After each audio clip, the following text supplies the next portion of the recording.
If you've ever had to file a homeowner's insurance claim, you might have learned how it can be a very challenging process, especially in the wake of a major disaster. Well, today you're going to learn how to make the best of a bad situation. My guest is Dick Tutwiler, founder and CEO of Tutwiler & Associates. With a distinguished career that started at Travelers Insurance Company, Dick brings deep expertise in the claims settlement process. His journey from an industry insider to a dedicated public adjuster highlights his commitment to advocating for policyholders. Join us as we delve into Dick's wealth of experience and uncover crucial insights for property owners and business professionals that are navigating insurance claims. I'm George Siegel, and this is Homeowners Be Aware, the podcast that teaches you everything you need to know about being a homeowner. Dick, thank you so much for joining me today. Well, it's my pleasure. Thank you for having me. Now, you ended up being a big player in our documentary film, Built to Last, Buyer Beware. I know it's not out yet, so you haven't seen it, but you said some very important things. And I came away from the film with a sense of insurance is not really the insurance that I think it is. Tell people why they need to really be concerned about that policy that they think is going to be their stopgap lifesaver. Well, first of all, let me just say this. I would say 99.9% of people don't read their insurance policy, don't understand what's in it. And if they read it 5 or 10 years ago, and they were fortunate enough to stay with the same insurance company, very likely what they had 5 or even 3 years ago is not what they have now. So insurance is drastically changed in Florida over the years, and it's not, none of that change is beneficial to the policyholder.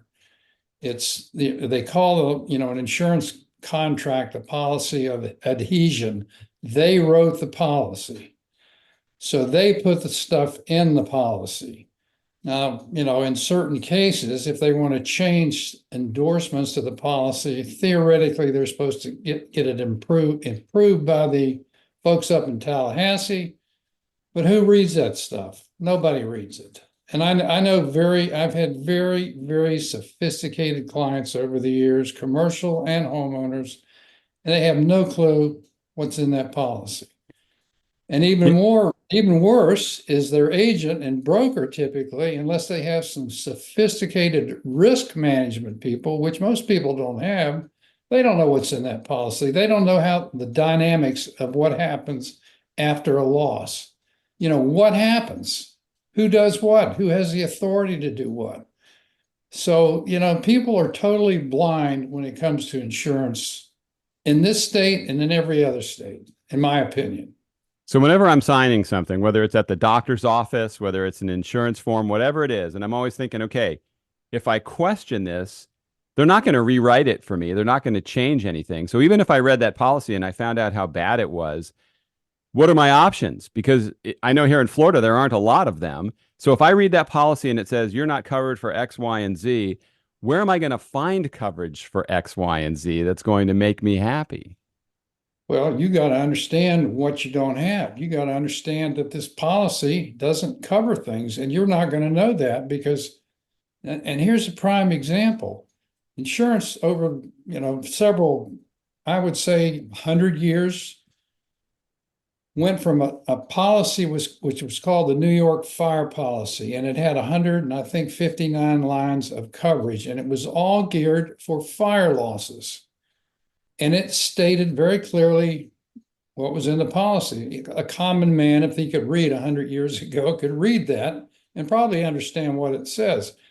Over the years, the insurance industry realized that, hey, this is a great business. We can take all this money in and we only have to pay out a little bit of money, drips and drabs as we go along.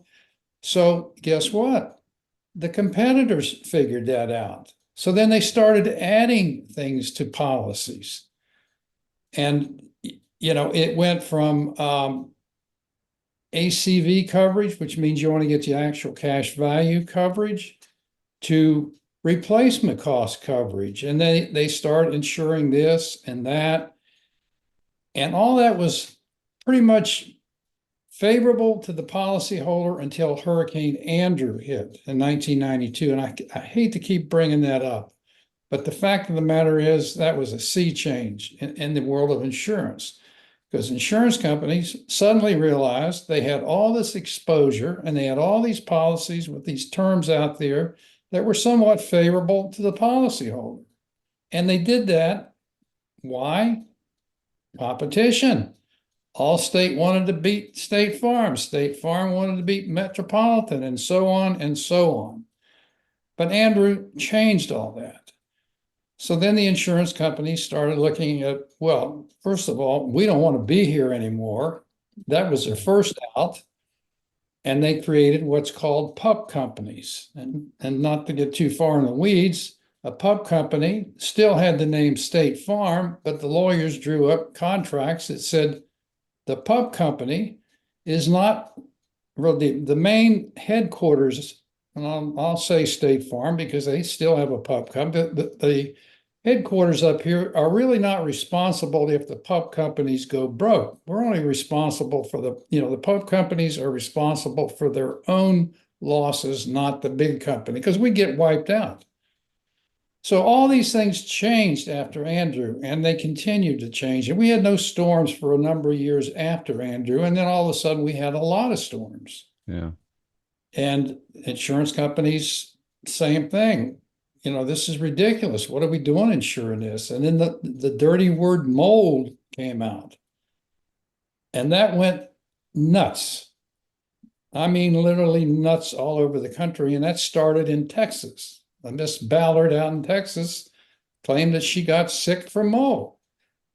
And I gave a speech at a conference down in the Fontainebleau in Miami some years ago when the mold issue was, at its zenith, at its height. And I said, ladies and gentlemen, I handled claims on a lot of buildings, 10 miles from here, 20 miles from here. We never had one mold claim. Not one. No insurance company paid a mold claim. But this thing took a life of its own when this Ballard said she got sick and she got a lawyer and convinced a jury and she was awarded millions of dollars. You sound like a mold denier. So, I mean, it is a problem. No, it is a problem, but there are ways to fix that problem. But Sure. the real problem was that nobody understood what mold was. Mold is everywhere. It's ubiquitous in society. You're sitting in a room full of mold right now at your house, as am I. And most of it is not harmful. But there are a few strains of mold that is harmful. And to some people, it's not. But to others, yes, you can get very sick.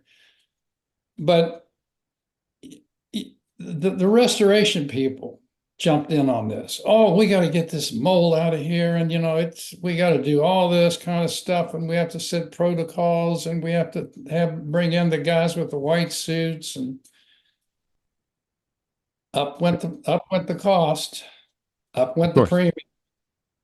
Yeah, that seems to be the case. And anytime something, becomes trendy like that, they're going to make us pay for it, and because they're not going to continue to eat it. I'm reading this book, Delay, Deny, Defend, and it's fascinating to me the efforts the insurance company makes to not pay us.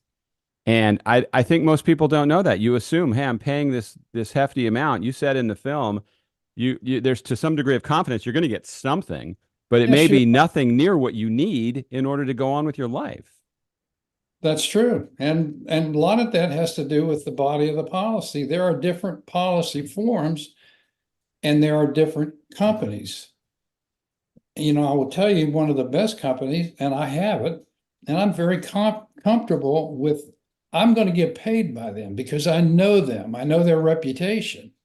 But there are other companies out here, particularly some of these companies, and I just read literally yesterday or the day before, that 8 new companies are coming into the state.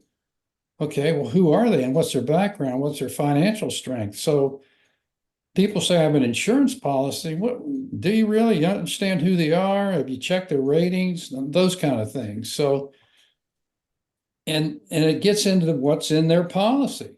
Now, when a big hurricane blows through and all of a sudden a whole community is devastated. That's really the toughest time to need help. And we keep hearing stories about people that get stonewalled for months, if not years. You know, one of the gentlemen we featured in our film, it took him 7 years to get back in his house after Hurricane Sandy. And it just makes you wonder, what do we need to do as homeowners to have protection? Well, first thing you need to do is take, I call it personal responsibility. It's almost assume as if you had no insurance. And I know that's a hard thing to say, and people they would not want to hear that. I bought this policy, and what are you telling me? Assume I have no insurance. Well, you may not see an adjuster out there for a month, 2 months, or you may see 3 or 4 adjusters in 2 or 3 months, none of which has authority. So what do? Sit in a lawn chair in the front yard? No, you need to take personal responsibility and to the best of your ability, mitigate the damages and try to get on to with your life. Now, you cannot go in and do things that would raise prejudicial issues with the insurance industry. An example of that would be you would completely gut your house. That may not be the correct thing to do in your situation, but if there are 4 feet of, let's say 3 feet of floodwater in your house, you certainly should take the first 4 feet of drywall out immediately, as soon as possible. And if the insurance company would raise prejudicial issues, you'd say, well, what do you want me to do? Leave it in here, and then the whole house is full of mold. So a homeowner has to use some common sense. Unfortunately, common sense is not so common, and it's particularly not common for people who've never had a loss before. But still, they have to take some personal responsibility, because the chain of events following a big loss is lack of manpower, people that come out that has no authority. You cannot trust what they say to bind you. An example of that, insurance companies typically send out somebody to gather information. That information is then transferred back to somebody else. And depending on what they think the exposure is, it goes to somebody else. And then it may go on up the food chain to say, well, wait a minute. We need to send a guy or a girl out that really has the authority to deal with this loss, because it's going to cost us a lot of money. But the first people you get out there, typically no authority, probably not very experienced, and particularly when you're talking big cat events, and we call them cat in our industries, cat events. So they'll sweep them in from all over. And example of this is there's a big uproar recently about local insurance companies. When I say local, I mean state bonded or licensed in our state, using unlicensed adjusters from other states. Came out. Where'd they get them? Guy's a mechanic, refrigerator repairman, or whatever, but they sent them in just to initially report back. Well, that's not good, but the people don't know that. They're thinking that person that's coming out is the person, my person, that's going to stay with me. And very few times does that ever happen. Yeah, they seem to shift that around a lot. Now, another thing we learned making our film was that the state touts an 800 number that they have that they claim can be a liaison between the insured and the insurance company. You were not a big admirer of that in the film. And interestingly, we reached out to CFO Patronus's office numerous times, and they never got back to us with any kind of comment or statement about, we just wanted to know how successful that has been. Is that truly a help? Because if it is a help, I want to tell people to go there and take advantage of that. But we couldn't even get any information out of them about it. That was very disappointing. Well, George, here's where common sense comes into play again. Now, you think about this. You get a major storm into Florida. You think they have people up there, either they have them there or they're going to bring them in, manning the phones, telling people what to do, telling people we're going to send them checks. That's not going to happen. That's a smokescreen. Now, I didn't test this myself, but I was told that 800 line was only operational like 3 or 4 hours a day. I called the number because I couldn't get through to the Yes. CFO's office. I got somebody to answer and I Okay. told them why I was calling. I gave them Yeah. all my information and said, "Can somebody please get back to me because I want to promote you guys in our film as being an asset to Florida residents?" Nothing. Nobody got back to us. That was very disappointing. I think I mentioned this to you in our prior conversation. There was a case, I think it was in the four storms of '04, one of the other prior big hurricane events, where a public adjuster, went out and he had people calling him, and he had gotten some people to come in. They were licensed as apprentices, so they had some other protocols that they had to do in order to actually sign somebody up and it'd be legal. And one of the things was that they could go out and meet with the people, and the contract could be signed, but they had to have a fully licensed public adjuster sign the contract. Well, they didn't do that. They went out and met with the people, signed a contract, apparently walked it back to the guy's office who had a full license, and he signed it. Well, something blew up. Department of Insurance got involved in it, and the public adjuster said, "Well, I called up the Department of Insurance, and they told me that we could send people out and they could sign the contracts. In other words, I didn't need to go out and see them. They could do it and sign the contracts." And he relied on that. Well, whatever happened, the department got involved in it and says, "No, you cannot do that. You have to send somebody out with the apprentice. You have to sign the contracts so that you got a fully licensed person to do it." They proposed a big fine. And the guy says, "No, I'm not going to do it because I got this information over this 800 line. I called this person." Well, it ended up in court, and the Department of Insurance attorneys says, "Well, you cannot rely on anything anybody tells you in Tallahassee regarding insurance. You cannot do that because they don't have the authority." And it makes very good sense to me, because how are they going to tell somebody sitting up there in a phone bank about what you need to do or not do, or when we're going to send you money and so forth? They can give you some general guidelines, but they're not the final arbiter over the phone to tell you what to do. Well, the guy lost the case. He ended up losing his license, or he got suspended for a while. So the bottom line, that 800 number, maybe you'll glean something out of it, but unless you're dealing with somebody that has the authority, and they have the authority, you can't really rely on anybody. Now, why aren't they more forthcoming and transparent up there? They should, in theory, they should be representing us as Floridians. We should have somebody watching us out for us on our side. Does the insurance industry have such a powerful lobby that it's just not going to happen for us? I mean, how do we turn this back to so the homeowner has some kind of heavyweight on our side? Well, that's a good point. And I think the heavy lifters up there, so to speak, is on the insurance company side. They're the people that go in and lobby to get the right contract in place, the wording that their client wants.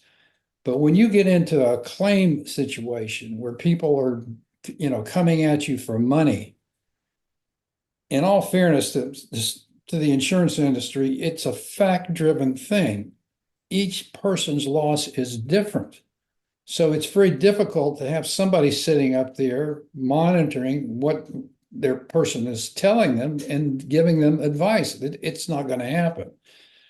And to give you a good example of how this works, particularly in this last storm we had down in Fort Myers, you had a lot of flooding and you had a lot of wind. So which came first, the wind or the flood? And they're two separate, completely different policies. the flood policy, I mean, it's very unique and you have to read it and understand it. Well, nobody and that's a federal program, by the way. Good luck getting hold of the feds. So, in all fairness, it's hard to imagine how that would ever get sorted out. Now, it's been brought to my attention, and I'm sure you heard a lot about it. We have this new thing called AI. And I suspect the insurance company is going to try to rely on that to a large extent. And how that's going to play out, I'm not sure. In the last big hurricane, they were using drones, which is very helpful. Because how do you scan a big building? You got to put high lifts or something to get up there to see it. So they started using drones. But a drone is, only as good as a picture it sends back. Then you still have to distinguish old damage versus new damage. But that was kind of the new thing that came into the industry this last session. So now we have this AI thing out here. And how's that going to work? I'm not sure how that's going to work. It's been told to me that insurance company's going to call the person up if the person's got a phone and say, we want you to send us pictures and we will plug them into a program and spit out you a check. Now, I don't think that's going to work. There's already companies that are doing that are Sure. mapping out entire neighborhoods. Yeah. I heard of a company that's doing that to look for roofs that have problems, so he can then sell that information to roofers. So there's an entire industry that'll be developed from that. One of the things I have an ongoing running debate with Lisa Miller up in Tallahassee about SB 2A. And the legislature, the governor ramrodded through legislation that if you have to sue your insurance agent because they're not making a claim, you have to pay your own attorney. You no longer get attorney's fees. She thought that was fair. Why should the insurance company have to pay it? I think that's one of the most outrageous things I've ever heard personally, because if the insurance company stonewalls me and I have to pay a third of my claim to my lawyer, I can't fix my house. I'm screwed. Why would they take away the one right it seemed like we had to at least hold their feet to the fire when we were mistreated? I agree with that. And Florida was unique, and there are a lot of states in this country who do not have provisions for attorney's fees, and it's called in a first party contract dispute. Like Georgia doesn't have that. Florida had it. It's been in existence for, I don't know, going back tens and tens of years. And I think there was a lot of abuse with lawyers, quite frankly, lawsuits that were not valid, so to speak. On top of that, Florida had a bad faith statute that says if you sue your insurance company and you get $1 more than what they offered, then you have a right to file a separate lawsuit for bad faith. And what is bad faith? That's not a measurement of the sticks and mortar and whatever you had in your house. It's some subjective thing that you have been harmed in some way. And there's nothing bad about that. It's not, it's like pain and suffering. You had an injury, you have pain and suffering, you have lots of consortium with your wife, those kind of things. So it's not in and of itself bad, but I think the lawyers in Florida took this back. And I can tell you this right now, I've been in this business 50 years, and we never had an environment where people were suing insurance companies making bad faith claims on property claims. It did not exist. And I was with one of the major carriers that nobody had any issues with property claims, so to speak. We didn't have that many of them. Of course, during my tenure, which is 10 years, we didn't have very many hurricanes. Because they weren't sticking it to us then. Maybe they were paying claims better, and it's easy to say that lawyers have ruined the system by going in there. I didn't say ruin it. I'm saying there were some abuses to it, and I listened to Mr. Boyd, Senator Boyd, who put that bill together, And I knew this was gonna, was coming. We have a red state legislature, and you just knew this was going to come. So I agree with you and disagree with Miss Miller that they probably went too far. People cannot afford to go out and hire their own lawyers, after their house is destroyed and they're sitting in a trailer or something. They can't do that. So there has to be some recourse, some method that allow them to deal with the big guys who's got the big money. So that at some point there has to be something worked out where it's fair to both sides. Now they've just threw the baby out with the bathwater. Yeah, they could have cleaned it up other ways, I think, without completely taking that away. I just didn't think that was good. And Lisa also suggested that in that wind versus water scenario, you get both adjusters together. We kind of shot that down as being unrealistic because you can't get one person out there, let alone two. That's a tough spot for homeowners. I've heard a lot of people really suffer when there's that fight on who's responsible. Exactly. And there is no science about which comes first. I've heard every argument that could be made, and I have made a lot of them myself about which came first, wind or water. And in Florida, we enjoy something called the broad evidence rule. And every adjuster, insurance company is responsible. It is responsible to apply that. And basically what that means is you take all the factors into consideration on a loss to determine what happened at a particular location. So you would have a house that, well, I can give you an example where there was nothing. The whole house was washed away. But just to give you the example where a house is flooded, the easy way to do it is the high water mark. When the water comes up, it's going to leave a debris line around there. But the water just doesn't rise up in a hurricane. It sloshes around everywhere. And as it goes down, it may leave a water mark. So you can't use that old way, the simple way of the high water mark. You got to take into consideration all the factors. And they're arguable and they're subjective. But you make the point that I would make, you're not going to get the wind adjuster and the flood adjuster out there at the same time. That's not going to happen. Same thing happens with the flood people. They bring people in from everywhere. That same flood adjuster that went out the first day is not going to be the same flood adjuster that's going to handle that claim throughout. Now I've seen them say, no, we're going to revise that. We're going to change that. We're going to make them do it. Not going to happen. And I'll give you a practical reason. Down in the Keys, we've had hurricanes down there, and it's very, very expensive to operate as an adjuster in the Florida Keys. Number one, housing is expensive, gas, all the things that you got to do your job is double what it is in other parts of the state. So what the flood people did down in one instance that I'm aware of, they handed out a bunch of flood claims, the adjuster, and they get paid on a scale that goes up. It's kind of a percentage scale. It's a basic amount, and then it goes up to, I've forgotten the top amount, but so they do have a little incentive in there. But when they went down there, they said, wait a minute, we can't make any money here. And they just threw all the files back on the desk, walked and went home, back to Oklahoma or Texas.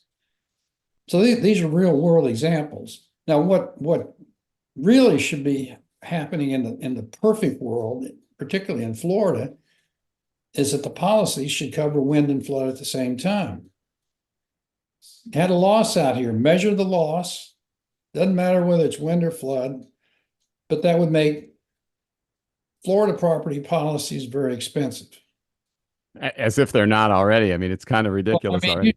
You throw a flood in it, but in the perfect world, that's the way to do it. But the National Flood Program is one entity, Florida insurance companies, another entity. Different rules, different languages in the policy, different adjusting practices. It's a nightmare, truly a nightmare. Now, another thing we talked about in the film, building codes and the way they're building, especially here in Florida, there's a lot of wood apartment buildings going up everywhere. There's a lot of houses that are concrete block on the first floor, but wood on the second floor. And people I've interviewed say that's just nowhere as strong as building an all concrete house. And those apartment complexes on the water, 4 or 5 stories, made out of wood. Sure, the garage is concrete, the slab is concrete, but the rest of the structures are wood. And you seem to think that was kind of crazy, like most people would. Well, I come from an era where we had something called collapse in policy, and collapse caused by certain things. And the way that, and this all came about because the way it was written, there was an ambiguity in it. So it ended up going into court, and the courts came back and made some very substantial rulings on this. It opened up the door for us, and I take credit for this, and I think a lot of insurance companies don't like me for that, but I figured it all out, and I came to the conclusion that I could get insurance companies to pay for hidden wooden structural damage caused by hidden decay, termites, and those were the two primary things in the collapse world. Now, what's that mean? All these wood buildings that are built out here, and I just cringe when I see them. I see them going up all the time, and I know what they're going to be like in 5 years. If there's no hurricanes there, that's fine. The water's going to get in there, and termites will follow, and the wood will be eaten up, literally eaten up. I have seen it over and over, and it takes basically 5 years for this to happen. And the reason it does happen is because of the poor workmanship when they build these buildings. They don't caulk them, they don't seal it up, water gets in it. We're in Florida, high humidity. It's just a disaster waiting to happen. Now, as Warren Buffett said, you're going to find out who's swimming naked when the tide goes out. So here's what that means to this world. When the siding gets blown off, the insurance companies are going to come out and say, wait a minute, we don't cover this stuff. This is rotten wood. That's not covered in your insurance policy. That's going to be hundreds of millions of dollars theoretically if it hits in the right spot when the stuff gets blown off and the wood's all riddled and eaten up. Huge, huge deal, the elephant in the room that nobody really talks about. And quite frankly, I don't think they understand the exposure. Yeah, we were shocked to see in Mexico Beach, everything is being rebuilt with wood. Other than a house I featured in my last film that was concrete, poured in place walls, it was concrete block, the entire house, or at least the forms were concrete. Now they're doing all wood. And one of the things that amazed me when we talk about building codes, Mexico Beach actually made their building code stronger after Hurricane Michael, but then they rescinded it and they went back to pre-Michael hurricane levels. That's amazing to me when you get wiped out by a disaster and people complain that the building code is now too tough and they want it relaxed. That's just, I don't know how you could even get insurance for that. Politics, lobbyists, those kind of things. I mean, I don't know specifically what the conversations were up there, but I mean, obviously it deals with money. It's cheaper to not do the right thing to fix, put them back right. And people say, okay, well, we've had our hurricane. We're not going to have another one in our lifetime. So let's just save some money and rescind that building code. I don't know how an insurance company would insure it, though, is I guess what my point is. If you know a Category 5 hurricane wiped you out, that means it's certainly possible for another Category 5 hurricane to hit you. You're not invincible. I would think you would have to raise the building code, not lower it.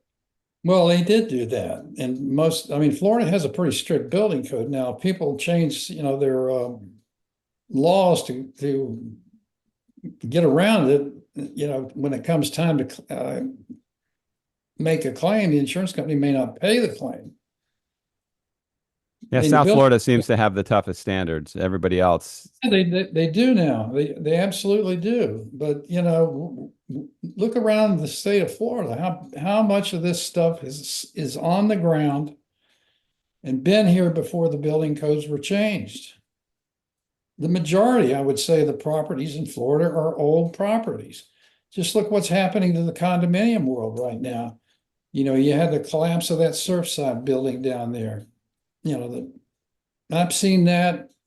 I can't tell you how many places where the rebar gets salt water in it, it rusts, and over time things fall down.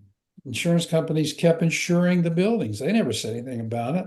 Now they have put some very strict rules that they have to have the building recertified in a certain amount of time, and the condominium associations have to have the reserves fully funded, and it's causing havoc in the condominium world.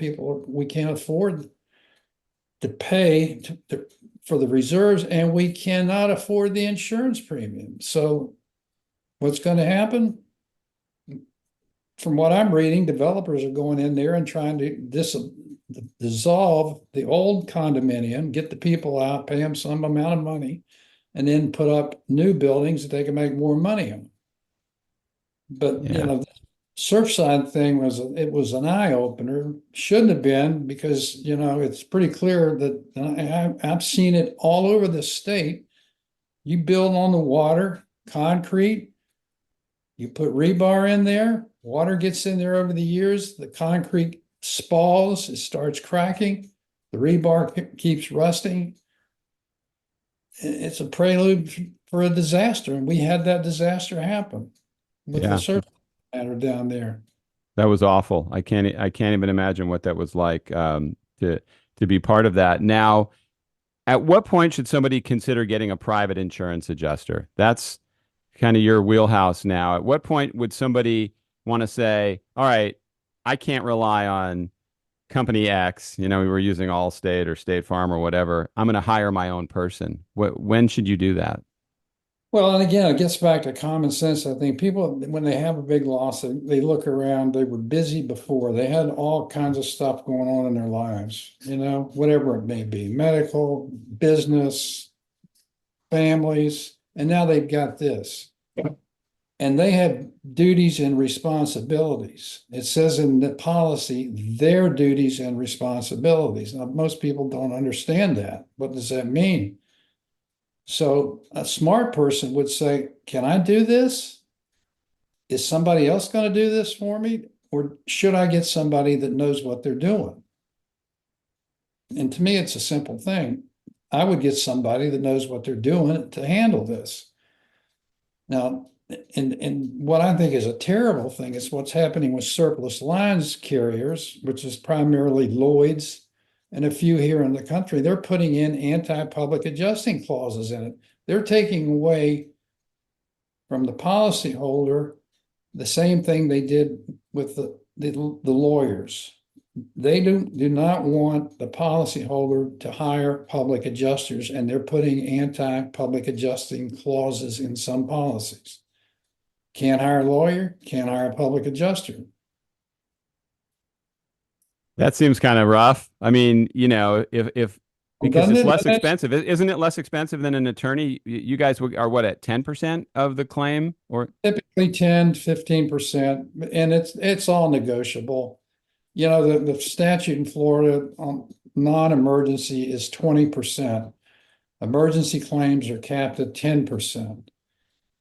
On the 20% daily claims, I'll call them, those are all negotiable. There's a lot of competition, so you can negotiate a fee that's fair for both parties.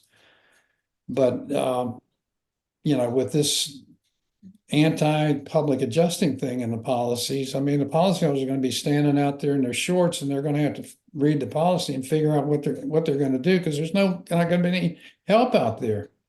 now would I want to first have my insurance company come in and give me their valuation of my loss and then go to the public adjuster? I think I said private adjuster, so public adjuster. Or would I call in the public adjuster first so I know what the base level should be when my insurance company comes out? I mean, a lot of people don't say they might not want to pay for that. That's true. And I would tell a person, first of all, that if it's obvious that your property is a total loss, you don't need to hire me or an attorney. Why should you have us go to the bank with you to get our fee out of the insurance company's check. You don't need somebody. The other issue, and there's two parts to that question you asked. The other issue is, as I said before, there are things that you are required to do. You cannot just sit down and say, okay, Mr. Insurance Company, you do it all, come up with my loss and tell me what it is. They're not going to do that. You have to do things. So you have to ask yourself, can we do this? Do we know how to do it? What are the rules? That's a question you need to ask. The other question, the other issue is, well, I'll sit and wait and see what they do. Okay, how long are you going to wait? Who's going to tell you on the insurance company side what their loss is? Now, if an insurance company has a good qualified adjuster, says, I'm going to have somebody out next week, take their word for it. We're going to tell you what we're going to pay you. I'd say, fine, sit down and wait for the guy to do it. And that's not likely to happen. Now, people also along the whole process really need to keep very accurate notes of who they spoke with, what was done, because what we found out from attorney David Murray, who we interviewed here in Tampa, that the insurance company doesn't have to give you all those, we're recording this conversation to have accurate records. If you end up in a court with them, they don't have to share that with you.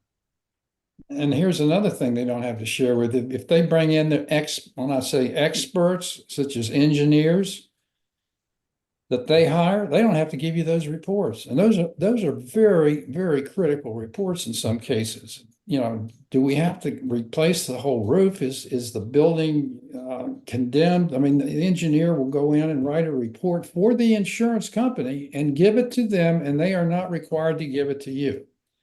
So, when you get back to, should I wait? You want to wait, or you want to have somebody come in and do this stuff that knows what they're doing? So how do we turn this around so homeowners recapture, it's like upper hand. How do we get our hand back in this whole thing? Because it seems like it's not going to get better if people are, I don't know how you turn back the clock on this stuff. Well, actually, I had a conversation this morning about this with my son. And I reminded him that back in the 04 storms, the 4 hurricanes that hit, I think in 45 days, back to back pretty much, the whole world went crazy in the insurance property bit side of it.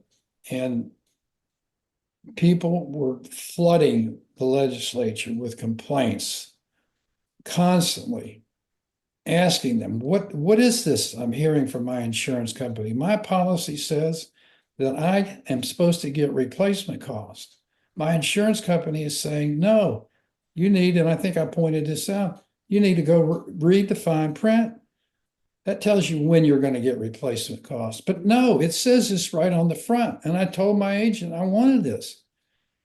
So it got the voice was so huge that the legislature went in and changed the law that said all policies will pay replacement cost. And when that happened, I was dumbfounded, as were others. How could we file a claim for stuff we had that's 20 years old? It's obsolete, has no value. But the way the legislature changed the law, you got replacement costs. So that went on for 3 or 4 years. Things quieted down. Insurance company got back with their lobbyist in Tallahassee, wiped that out. We're back to the old ways again. So to change it, it's going to take another hurricane, another big hurricane. And then the legislature, in all their wisdom, will be so inundated with complaints that they will listen to the policyholder and they will change it. It's like a ship. It's going to turn, but it's going to take time. It's going to take a big hurricane. Right now, everything's in their favor. Well, our area is supposed to be the next big bullseye. We've dodged a lot of bullets here. I was talking to somebody yesterday who said they believe in the old Indian burial ground rumor for the Tampa area and that we'll never get hit by a major hurricane. And I rolled my eyes very obviously. What do you think about all that?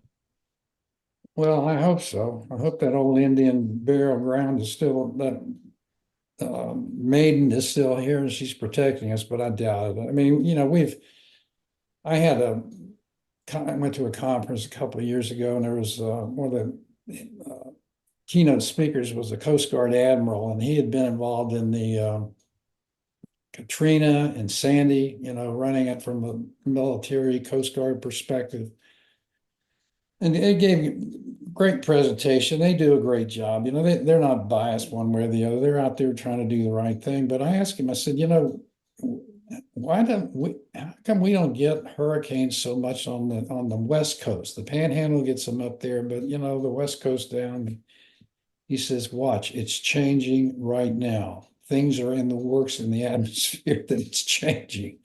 And lo and behold, if you read the predictions now, in fact, I just saw one this morning that shows this area that they're predicting a high possibility, at least 75% of a major hurricane. And we're right in that area over here. It's like a circle, South Florida up to our area. So the experts are predicting that, it's going to, if it hits Fort Lauderdale or something, it's going to cause damage up here, and the big thing up here is, well, they're both. I mean, wind is definitely a serious thing, but it's the water, the weight of the water pushing in, and pushing in, and a gallon of water weighs 8 pounds. And you've got this force of water pushing in, and it lasts for days. So I would encourage anybody listening to Google Hurricane Phoenix scenario. With here in Tampa, they put out a video showing what a Category 5 hurricane would do to this area, and it's just staggering. The amount of damage we would have: over 1 million homes destroyed, businesses, 2,000 people killed. Tampa General on Davis Islands would be underwater, 26 feet of water downtown. I mean, it's really scary, and it is possible. It is possible. Although typically, it depends on how hot or warm the water is. We've been saved a lot of times because we're further north and the water's a little cooler, but things have changed. The water temperature now is off the charts in the Atlantic, and it's hot out here in the Gulf. So it used to be, well, we could get a 2 or a 3, but we're not going to get anything bigger than that because we got this cold water that's protecting us. We got this Indian maiden up here, so. But it's everybody's aligned this year that it's going to be a bad year someplace. Yeah. And the zone that I just saw has got this circle around it right across Florida, and that it runs from the Keys up to where we're at. Now, they could hit up in Katrina, New Orleans, where Katrina hit. It's going to hit someplace, and it's going to be bad. Yeah, and that's the thing. Every time you breathe a sigh of relief when one blows by you, it means somebody else is going to get it. So it's kind of it doesn't leave you with a real good feeling. So let's put a bow on this. If you're somebody who lives in Florida or really anywhere in the country, what's the number one thing you can do to put yourself in the best position should a disaster find you? Well, when you say disaster, I'm going to keep that in terms of what we talked about, a hurricane. And I think Sure. the best thing that you can do, what I do, and what I have done personally to my house, is you need to try, to the best of your ability economically, you need to try to fortify your house. Don't wait for the insurance company to tell you to do that. You need to do it yourself. And, I've gone around my house and put shutters up that come down, windows. The old 50 sliding glass doors are horrible. And there's God knows how many of those are still here. And the ones today are like bank vaults. So if you have sliding doors, upgrade it to the new code. And, it's not cheap, but those are the kind of things that, I get back to it, personal responsibility. Look around and see if you can protect your property. Don't wait for the insurance company, because afterwards you're going to be dealing with the fine print and the process that we've been talking about. Try to avoid them to the best of your ability. And, I do see a lot of homes around my area, there are a lot of people that are replacing the roofs, whether it's at the behest of the insurance company or whether they're just using common sense. But those are the things that people need to do proactively before the storm hits. Protect your property, and then if it's going to be bad enough, you need to have some evacuation plan. And I'll just tell you this: I hear this all the time. Well, if my house gets destroyed, I'll just go up and rent a house someplace up the street, and I'll sell my lot. Guess who the competition is going to be? All your neighbors are looking for that one house that still has a roof on. So, that's not a good hurricane plan. Y'all just go somewhere up the road, rent a house. Not Yeah, like probably not very realistic. And we always say, and that's probably the key message in our film, the cost of being proactive is much lower than the cost of being reactive. It's a major difference. well said, and I totally agree with that. Dick, Totally. thank you so much for coming on today. I appreciate your time. I'll give you a heads up way before this film comes out because I know you're going to love it. You were great in it. To see it, and thanks for doing it. Hopefully, people will pay attention to what we've talked about. And others, I know some of the people you've interviewed, and good people. Use common sense. The only person that's going to really save you is you, yourself. Yeah, that's the truth. Dick, thank you. My pleasure. Good talking with you. All of Dick's contact information is in the show notes. Now, I know a lot of you listening have experienced all kinds of things as either a homeowner or a renter. There's a contact form in the show notes. Fill it out, send it my way. You could be a guest to share your story on an upcoming podcast. Thanks for taking the time to listen today. I'll see you next time.